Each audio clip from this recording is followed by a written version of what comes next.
Hello दोस्तों, स्वागत है आपके अपने यूट्यूब चैनल दिव्यांश इंस्पायर में।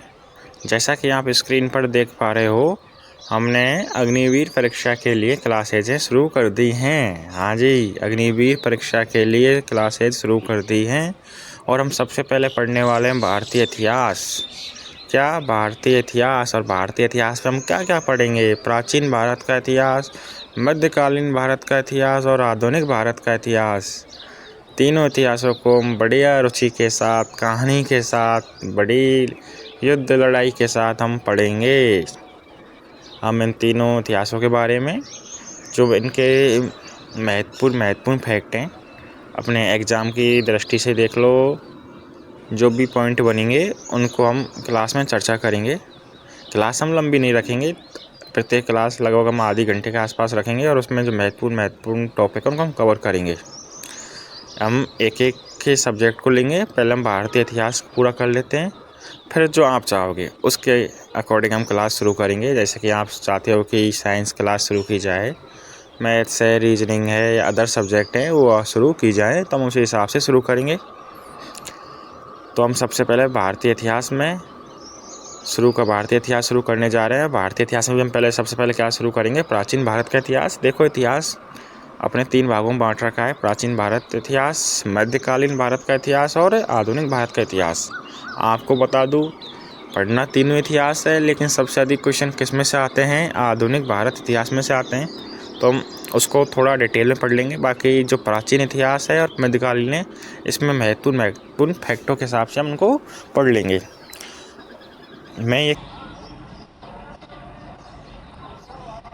देखो, हम पढ़ेंगे इतिहास। इतिहास क्या होता है? इतिहास कोई भी वो घटना जो भूतकाल में घटी हो, पास्ट में घटी हो, वो इतिहास है। यानी कि कोई भी वो घटना जो घट चुकी है वो इतिहास है। इतिहास 3 शब्दों से मिलकर बना हुआ है: इति, धन है, धन आस। इति का अर्थ होता है इस प्रकार, है का अर्थ होगा निश्चित रूप से, और आस होता है किसी भी घटना का घटित होना। यानी क्या अर्थ हुआ? इस प्रकार वास्तव में किसी घटना का घटित होना क्या कहलाएगा? इतिहास कहलाएगा। यानी कि कोई भी घटना इसी प्रकार घटित हुई थी, ये क्या कहलाएगा? इतिहास कहलाएगा। समझे? इतिहास क्या है? पास्ट में किसी भी घटना का घटित होना। इसका हम संधि विच्छेद करें तो इति, 3 शब्द, इति प्लस है प्लस आस। इति का अर्थ इस प्रकार, है का अर्थ वास्तव में या निश्चित रूप से, और आस किसी घटना का घटित होना क्या कहलाएगा? इतिहास कहलाएगा। इन सबको एक साथ मिला के हम बोलें इसी प्रकार वास्तव में कोई घटना घटित हुई थी, ऐसा ही हुआ था, ये क्या है? इतिहास कहलाता है। इसकी पूरी परिभाषा देखते हैं हम। इतिहास वह विषय है जो हमें अतीत की घटनाओं से क्या कराता है? अवगत कराता है। क्या है इतिहास?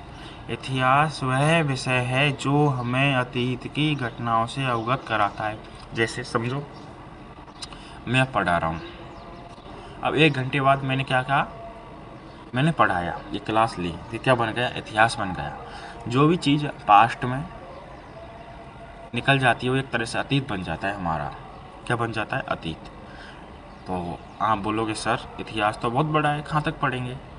पूरा इतिहास नहीं पढ़ते हम जो इतिहास में महत्वपूर्ण बात है ना, उन्हीं को पढ़ते हैं। ऐसे तो 1 मिनट भी निकली हमारा, वो भी हमारा इतिहास बन गया, इतिहास अतीत बन गया। तो हम महत्वपूर्ण जो पॉइंट है ना, उन पर ही चर्चा करेंगे। क्या है? इतिहास वह विषय है जो हमें अतीत की घटनाओं से अवगत कराता है। आगे देखो, और वह साधन। अब हमें पता कैसे चलेगा कि ये घटना घटित हुई थी? कोई चीज़ तो होगी, हमें पता चलेगा ना। तो क्या होंगे? साधन होंगे, कोई माध्यम होगा जिससे हमें पता चलेगा। तो माध्यम क्या कहलाएंगे? ऐतिहासिक साक्ष्य कहलाएंगे, ऐतिहासिक प्रमाण कहलाएंगे। क्या कहलाएंगे? ऐतिहासिक साक्ष्य कहलाएंगे, ऐतिहासिक प्रमाण कहलाएंगे। वह साधन जो हमें इतिहास की जानकारी देते हैं। क्या देते हैं? इतिहास की जानकारी देते हैं और हमें अतीत से अवगत कराते हैं। ऐतिहासिक साक्ष्य या प्रमाण कहलाते हैं। समझे? वह साधन जो हमें इतिहास की जानकारी देते हैं और हमें अतीत से अवगत कराते हैं, ऐतिहासिक साक्ष्य या प्रमाण कहलाते हैं। क्या क्या पढ़ा आपने? इतिहास। इतिहास 3 शब्दों से बना हुआ है। इति प्लस है प्लस आस। इति का अर्थ इस प्रकार क्या होता है? इस प्रकार। है का अर्थ वास्तव में, आस किसी घटना का घटित होना। ये इतिहास का पूरा मतलब होगा। परिभाषा क्या है? इतिहास वह विषय है जो हमें अतीत की घटनाओं से अवगत कराता है और वह साधन जो हमें इतिहास की जानकारी देते हैं, हमें इतिहास अतीत से अवगत कराते हैं, ऐतिहासिक साक्ष्य कहलाते हैं, प्रमाण कहलाते हैं। यदि आप क्लास में ध्यान से पढ़ोगे तो मैं गारंटी से कहता हूँ आपको यहीं याद हो जाएंगे। मैं याद करा के भेजूँगा। आके देखो। अब हम बात करते हैं ऐतिहासिक साक्ष्य क्या होता है, ऐतिहासिक प्रमाण क्या होते हैं। चलो,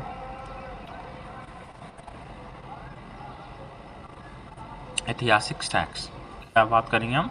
ऐतिहासिक साक्ष्य और प्रमाण यानी कि वो कौन कौन से साधन हैं जिससे हमें अतीत की घटनाओं के बारे में पता चलता है, यानी कि हमारे इतिहास के बारे में जानकारी होती है। उन संसाधनों के बारे में हम बात करेंगे। पहला संसाधन कौन सा है? खुदाई के दौरान मिले हुए साक्ष्य। कौन सा है? खुदाई के दौरान मिले हुए साक्ष्य, यानी कि हमने कहीं खुदाई करी, उसके दौरान हमें मिले कुछ भी चीज़ मिल गई। हम खुदाई कर रहे हैं, हमें सिक्के मिल गए। क्या मिल गए? सिक्के। तो हम सिक्कों से पता चलेगा कि ये किस काल में जारी हुए थे, ये सिक्के किसने चलाए थे, हम उनकी जानकारी करेंगे। और आपको पता है जैसे पुरानी चीज़ों की जानकारी हम कैसे करते हैं, एक पद्धति आती है कार्बन डेंटिंग पद्धति। कौन सी? कार्बन डेंटिंग पद्धति। इसे हम उससे चीज़ का पता लगाएंगे कि ये वो जो वस्तु है कितनी पुरानी है, कितनी साल पुरानी है, कार्बन डेंटिंग पद्धति से। इसमें 2 कार्बन होते हैं, C14 और C12, इसका इस्तेमाल किया जाता है, यानी कि खुदाई के दौरान मिले हुए साक्ष्य। दूसरा क्या है?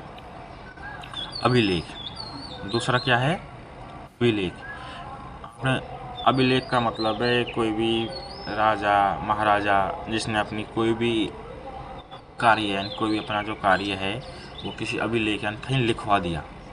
किसी शिलालेख यानी शिलालेख मतलब किसी पत्थर पर लिखवा दिया, स्तंभलेख स्तंभों पर लिखवा दिया, ताम्र यानी ताम्र के पत्थरों में। प्रशस्ति होता है खुद की प्रशंसा कहीं लिखवा दी, प्रशस्ति होते हैं। यानी कि अभिलेखों के माध्यम से हम इतिहास की जानकारी हमें मिलती है। तीसरा क्या है? सिक्के और मोहरें। सिक्के मोहरें चलती थी पहले, तो उन सिक्कों और मोहरों से हमें इतिहास की जानकारी मिलती है कि ये सिक्के इस काल के थे, मौर्य काल के थे, या जो यह था मुग़ल काल, इसके सिक्के थे, गुलाम वंश के सिक्के थे, गुप्त काल के सिक्के थे। हमें मोहरों इनसे पता चलता है कि सिक्के किस काल के थे। आत्मकथाएं और जीवनियाँ। इनकी आत्मकथाएं जीवनियों के माध्यम से हमें पता चलता है कि जो ग्रंथ आत्मकथाएं होती हैं, जीवनियाँ होती हैं, इनसे ये पता चलता है उनका पूरा उसे जो समय किताबें लिखी जाती हैं उनका पूरी डिटेल पता चलता है कि इस काल में ये हुआ था, ये युद्ध हुआ था, ये उपलब्धि हुई थी, ये चीज़ बनी थी। आत्मकथा क्या होती है? आत्मकथा होती है स्वयं के द्वारा लिखी हुई। क्या होती है? स्वयं के द्वारा लिखी जाती है आत्मकथा। और जीवनियाँ ये किसी दूसरे व्यक्ति के द्वारा लिखी जाती है, दूसरे व्यक्ति के द्वारा लिखी जाती है। आत्मकथा स्वयं लिखेगा और जीवनी कोई दूसरा लिखेगा, ये अंतर होता है दोनों में। ठीक है। नोट, सबसे इम्पोर्टेंट नोट है ये कि अभिलेखों का जनक सम्राट अशोक को कहा जाता है। जो अभिलेख है ना, अभिलेखों का जनक किसको कहा जाता है? अब सम्राट अशोक ने, क्योंकि सम्राट अशोक ने कितने शिलालेख लिखे थे? 14। कितने लिखे थे? 14 शिलालेखों की लिखे थे, इसलिए अभिलेखों का जनक किसे कहा जाता है? सम्राट अशोक को कहा जाता है। तो आए ना पॉइंट समझ में? ऐतिहासिक साक्ष्य कौन कौन से हैं? खुदाई के दौरान मिले हुए साक्ष्य, अभिलेख, अभिलेख के अंदर क्या क्या आता है? शिलालेख आता है, स्तंभलेख आता है, ताम्र पत्र आता है, प्रशस्ति पत्र आता है। क्वेश्चन आया कि निम्न में अभिलेख के अंदर नहीं आता है शिलालेख, बी स्तंभलेख, सी ताम्रपत्र, डी आत्मकथाएं और जीवनियाँ। आंसर क्या होगा? आत्मकथाएं और जीवनियाँ। ये अभी लेख के अंदर नहीं आती हैं। अगला पॉइंट, इतिहास के पिता। जो हम इतिहास का पिता मानते हैं ना, वो हेरोडोटस को मानते हैं। किसको मानते हैं? हेरोडोटस। आपसे क्वेश्चन पूछेगा इतिहास का पिता है, 4 ऑप्शन देगा, उसमें एक ऑप्शन मिलेगा हेरोडोटस, तो आप क्या लिखोगे? हेरोडोटस। किस पर क्लिक करोगे? हेरोडोटस पर। और इनकी किताब का नाम क्या है? हिस्टोरिका। क्या है? हिस्टोरिका। तो महत्वपूर्ण बिंदु क्या है? इतिहास के पिता किसे कहा जाता है? हेरोडोटस को इतिहास के पिता कहा जाता है। इनकी किताब का नाम पूछ लेगा, इनकी किताब का नाम है हिस्टोरिका। ठीक है, आगे चलते हैं। प्रसिद्ध यात्रियों के यात्रा वृतांत। जो यात्री थे, प्रसिद्ध यात्री, वो घूमने आए और उन्होंने अपनी यात्रा के बारे में लिख दिया, यानी कि यात्रा वृतांत।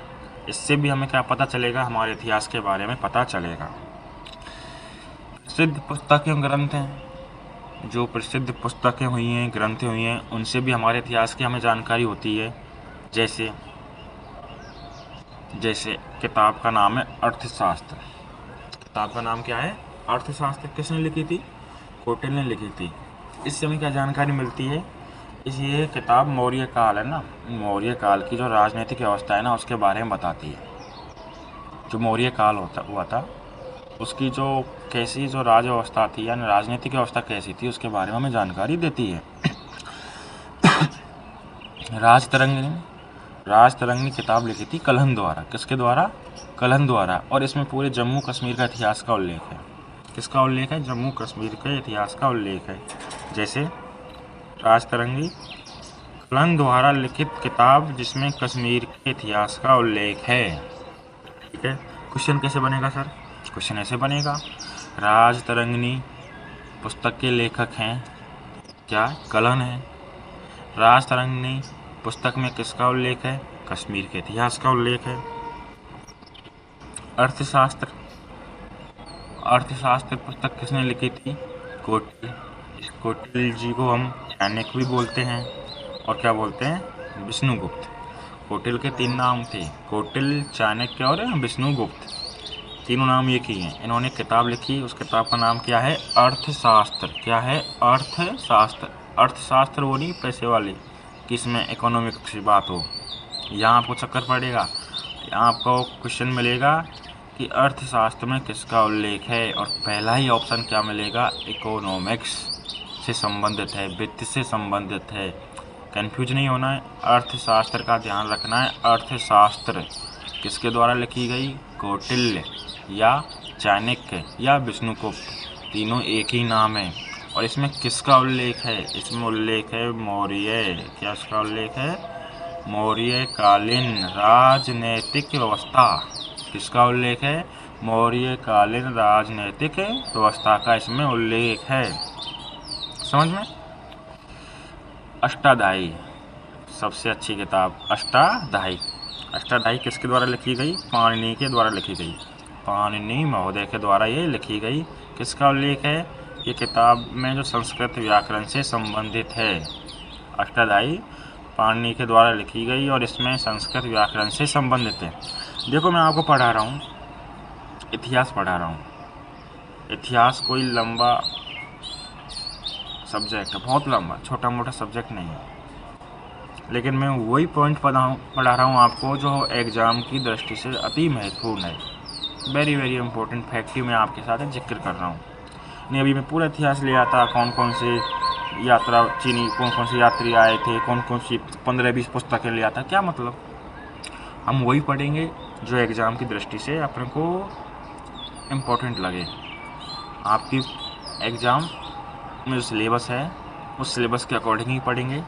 और सबसे पहले इतिहास इसलिए शुरू किया है मैंने कि इतिहास को हम ख़त्म कर लें, इतिहास के बाद साइंस शुरू कर लेंगे। आप चाहोगे तो रीजनिंग शुरू कर लेंगे, मैथ्स कर लेंगे, ज्योग्राफी कर लेंगे। लेकिन इतिहास क्या, एक इंटरेस्टिंग सब्जेक्ट है। कहानियाँ बताओ, याद करो। ठीक है, कहानियों के माध्यम से होता है इतिहास। अब आपको अगर जो भी अग्निवीर की तैयारी कर रहा है, माना कि उसका मिशन अग्निवीर 2027 है, अब उसके लिए बिल्कुल फुल डिटेल क्लासें मिलेंगी, थ्योरी क्लासें मिलेंगी, तो आराम से वो तैयारी कर सकता है। बाहर कोचिंग जाएगा, कोचिंग जाके वहाँ टाइम खर्च करेगा। अरे घर बैठे लो ना क्लासें, कौन मना कर रहा है। तो ये मत सोचना कि यूट्यूब की क्लास है, नया चैनल है, फ्री की क्लास है, मैटर। आप तो पेपर मिला के देख लो, या आपने जहाँ भी पहले कोचिंग ली है वो उठा के देख लो। अगर कंटेंट में कोई भी कमी दिखे तो आप मत लेना क्लास, लेकिन आपको कंटेंट अच्छा लगे तो क्लास भी लो, और क्लास को अधिक से अधिक शेयर भी करो, और चैनल को क्या करो, सब्सक्राइब करो। ठीक है, चलो आगे शुरू करते हैं।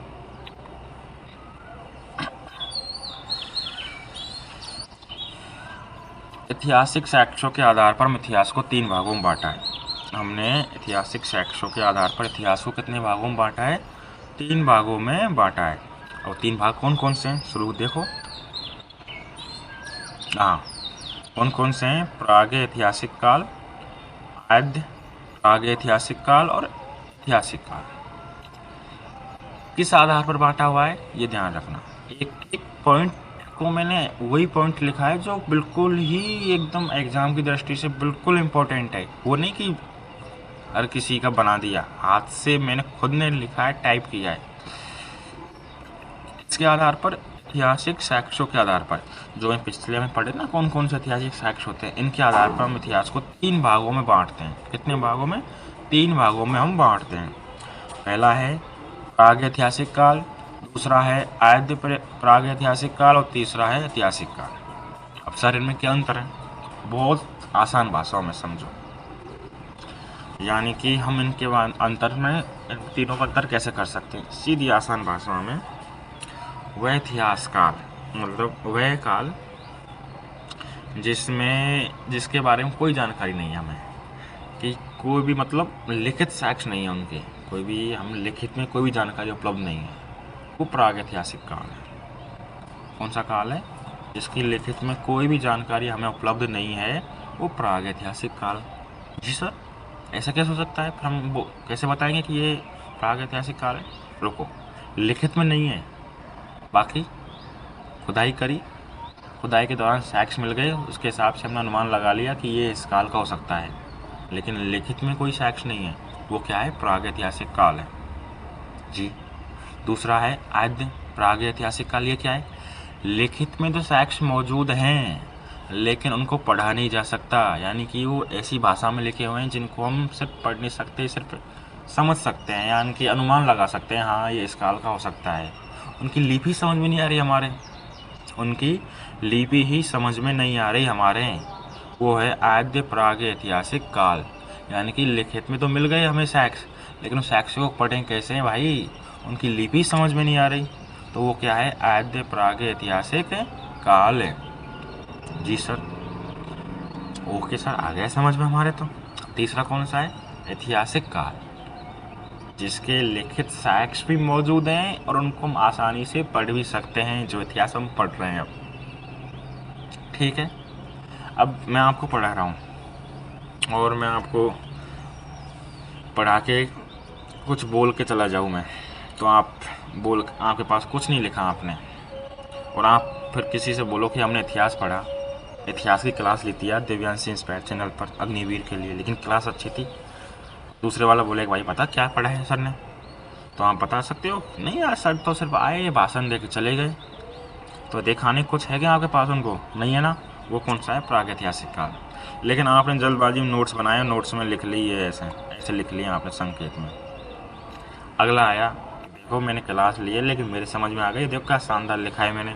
अगला वाला बोलेगा यार, ऐसे माथे को हाथ फेरेगा, यार क्या लिखा है यार, कुछ समझ में नहीं आ रहा, उसके समझ में नहीं आया। तो वो कौन सा हो गया? आद्य प्रागैतिहासिक काल। और आपने एक एक नोट्स बनाए, अच्छा अच्छा लिखा जिसको हर कोई पढ़ सकता है, वो है ऐतिहासिक काल। ठीक, देखो, प्रागैतिहासिक काल वह काल जिसमें लिखित साक्ष्य मौजूद नहीं थे, केवल पुरातात्विक साक्ष्य ही मौजूद थे। वो क्या है? प्रागैतिहासिक काल, जिसमें हमें लिखित साक्ष्य नहीं मिलते, यानी कि कोई भी लिखित जानकारी नहीं मिलती, वो प्रागैतिहासिक काल।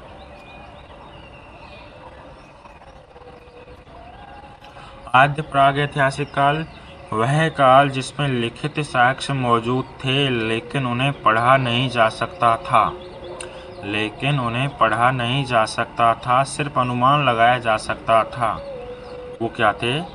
किसके अंतर्गत आए? आद्य प्राग ऐतिहासिक काल के अंतर्गत आए। ऐतिहासिक काल वह काल जिसमें लिखित साक्ष्य मौजूद थे और उन्हें पढ़ा भी जा सकता था, यानी कि वह काल जिसकी प्रमाणिक जानकारी मिलती है। हम कह सकते हैं कि ये घटना इस समय हुई थी। वो कौन सा है? ऐतिहासिक काल। सटीक कह सकते हैं, प्रमाणिक जानकारी है, उसके अकॉर्डिंग बता सकते हैं कि इस किताब में ये लिखा हुआ है कि ये ऐसे हुआ था।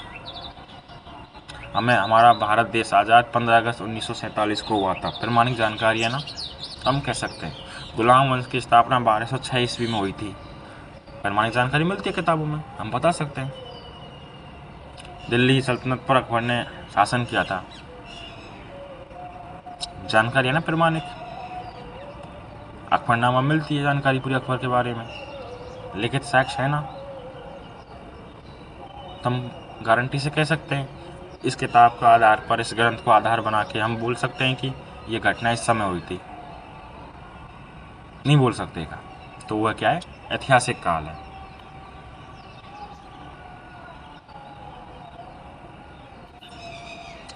अब हम पढ़ेंगे पाषाण काल। इन कालों के बीच एक पाषाण काल आता है। पाषाण काल को 3 भागों में बांटते हैं: पुरापाषाण काल, मध्य पाषाण काल और नवपाषाण काल। ठीक है, यानी कि पुरापाषाण काल, पूर्व यानी पुराना, मध्य यानी बीच का, नव यानी नया। अब यहाँ से क्वेश्चन क्या आता है? क्वेश्चन इतना शानदार आता है। तो दोस्तों, शानदार क्वेश्चनों के बारे में पढ़ेंगे हम कल। Thank you.